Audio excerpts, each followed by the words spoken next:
новият ми влог. Както можете да забележите, говоря на български. Просто ще пробвам и този вариант. Имам хора, които гледат влоговете ми, както и другите ми социални мрежи, които са от чужбина и не е малък процента. Затова всъщност до сега тук основно говоря на английски, всъщност само на английски. Този влог е един такъв тестов влог, така че много ще се радвам, ако ми пишете в коментарите дали ви е допаднал, дали предпочитате на български или на английски. Също така ще се радвам да се сабскрайбнете за този канал, ще значи много за мен. В някакъв момент ще искам да създам някакво Q&A видео, което да си поговорим малко повече, така че наистина ми е интересно най-вече да разбера дали ви допадат такъв тип влогове, в които говоря на български и съответно какво смятате за каналът ми. Това ще е един Girly Visual Diaries влог от серията, с която започнах в YouTube. Да започна малко с идеята за този влог. Нямам идея. Всъщност от много време не съм снимала такъв влог, защото, както може би знаете, ако ме следите в другите социални мрежи, най-вече в Instagram, съм споделяла, че преминахме през един период от ремонт и няколко месеца. Аз имах доста фриленс работа, също така доста неща просто се насъбраха като ангажименти и честно казано, влогването беше трудно за мен. Имах също план да снимам малко повече от процесът на ремонтите. Снимах 2 влога. Не ми се получи да снимам повече, защото бях изключително уморена. Нещата се случваха в последният момент и не знам, просто реших, че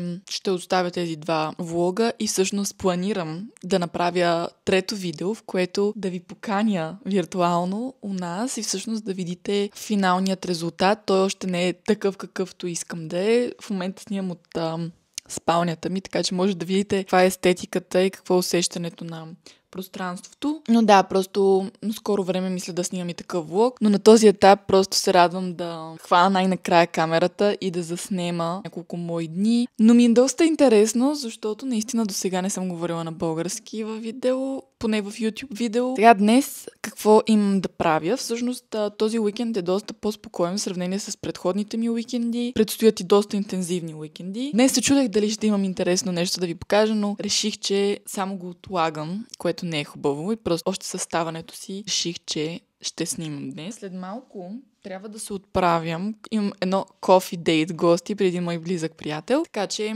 ще се видим с него, ще пием кафе, ще си поговорим и после не знам. Честно казвам, после нямам някакъв конкретен план. Може и да се разходя, може и да си остана вкъщи, да снимам някакви неща. Ще ви покажа какъв ми е аутфита за деня. Гримирах се набързо, нищо особено. Това, което правя винаги, слагам CC крем. Показах ви слънцезащитния крем на Biotrade, който ползвам от няколко дни. Той е с SPF 30. Препоръчаха ми го, тъй като аз ползвам цялата серия Acne Out в момента. Тоест всички продукти, които ползвам са от тази серия. Измивна пяна, хидратиращ крем, който ползвам вече само и този, който е така иначе хидратиращ. Да слагам само него. Супер минималистична рутина имам, но моята кожа е много чувствителна и когато станат повече продукти или такива, които не си пасват добре, положението не е добре. Затова просто съм доста внимателна и в последните 6 месеца се доверявам само на Biotrade, честно казано. И на този етап доста контролира нещата, тази серия и се чувствам добре. Кожата ми е като цяло хидратирана, нямам толкова често зачервявания, нямам толкова често несъвършенства. Някой път можем да си поговорим повече и на темата за по-минималистичният вариант на скинкер и мейкъп, както и за дрехи. Аз между другото имам много малко козметика и много малко гримове. За дрехите все си мисля, че нямам достатъчно. Това мисля, че някакъв стандартен отговор на едно момиче, особено момичетата, които снимат съдържание, мислят аутфити и ще ме разберат. От друга страна се предизвиквам с по-малко елементи в гардероба си да създавам приятни визии, които да са подходящи както за ежедневие, така и за работа, за кафе и така нататък. Някои са по-елегантни, други са по-ефортлес, както аз ги наричам.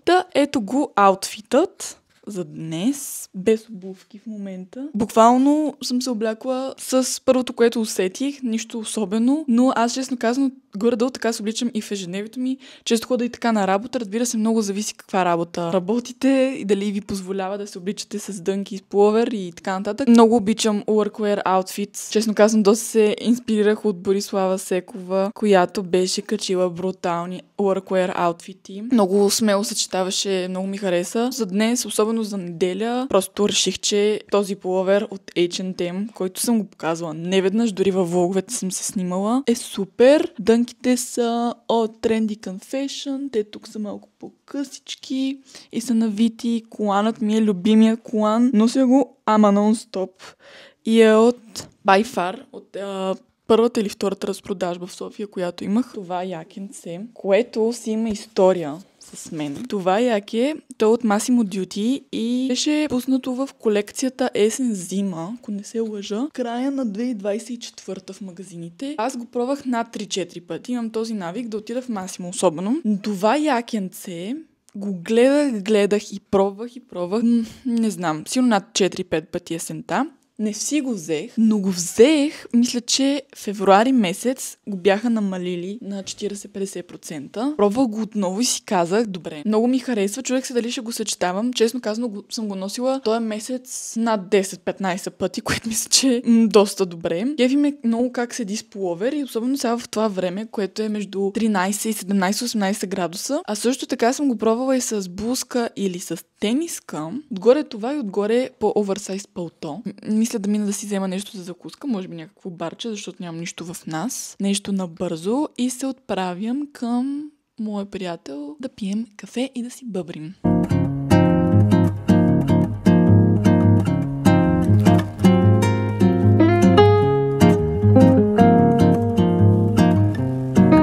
Hello!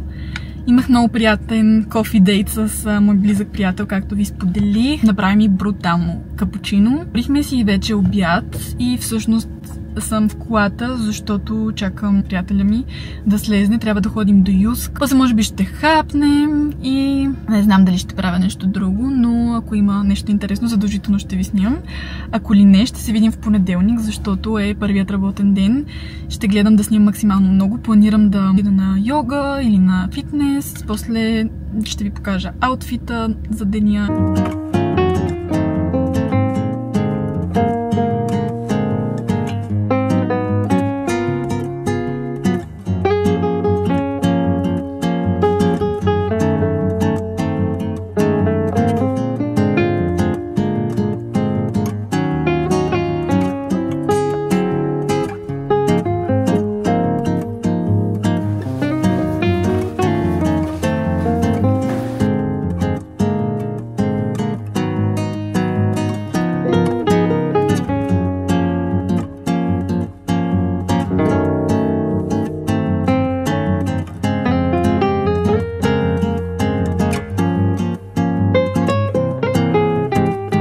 Добро утро и честит понеделник, честита нова седмица. То вече сте видяли, аз бях на фитнес. Много се чудех дали да ходя, признавам си, защото времето навън е ужасно. Супер много вали, супер тъмно е, мрачно е. Както си мислех, че имам супер много време, защото си бях избрала дрехите за деня. Облякох го аутфита. Този, с който съм в момента, няма нищо общо с това, което планирах, но се преоблякох няколко пъти вече и видях колко е часа. Все пак се съобразявам с градски транспорт и предполагам, че особено с това време и факта, че е понеделник, не ми се ще да се мотая излишно. Останах с дънките, които планирах и просто промених визията в горната част. Ще се опитам да снимам възможно най-често от деня. Не знам точно какви кадри ще излезнат, разбира се, но като цяло денят обикновено преминава през срещи, кафенца, задачки, планиране на седмицата. В принцип, аз съм от хората, които много обичат понеделниците. Честно казано, за мен понеделника е много организационен ден и е много важно как си планираш понеделника, всъщност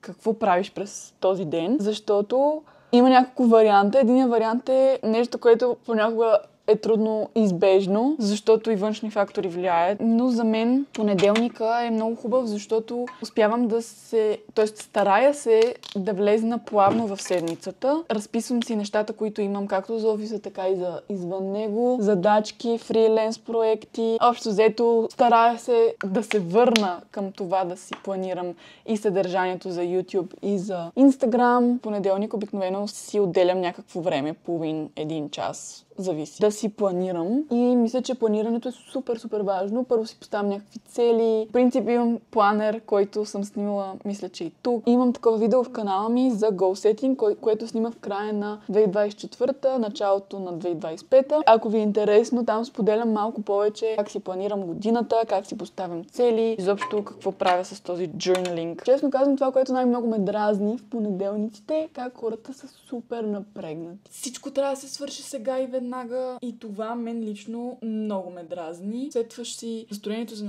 цялата седмица и ако ти започне по този начин, не е много добре. Аз се старая да се абстрахирам доколкото мога от такива външни фактори и да си влезна в моята рутина и в моите задачки. Това, което много ми помага е да си сложа слушалки, когато имам възможност и просто да се изолирам, за да мога да си помисля какво ми е важно тази седмица, какво ми е наложително за този ден, какво мога да оставя за вторник, за сряда и така нататък. Само да ви покажа лип комбото ми за деня. Ползвам олива на Annual Beauty в цвят 05 и този гланс на Kiko Milano в цвят 32.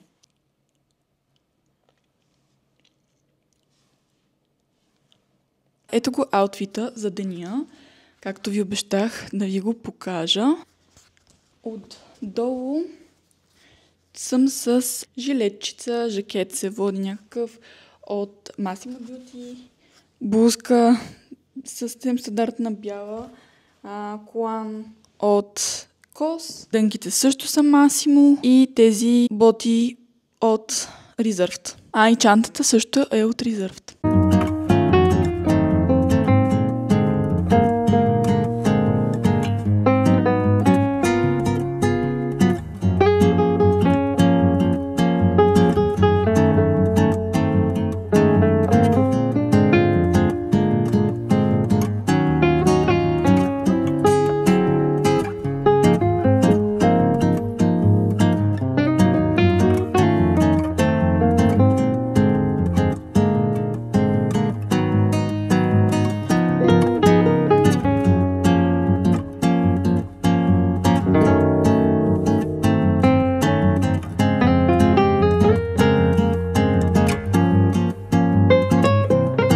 Взех си пратката от Синсей най-накрая.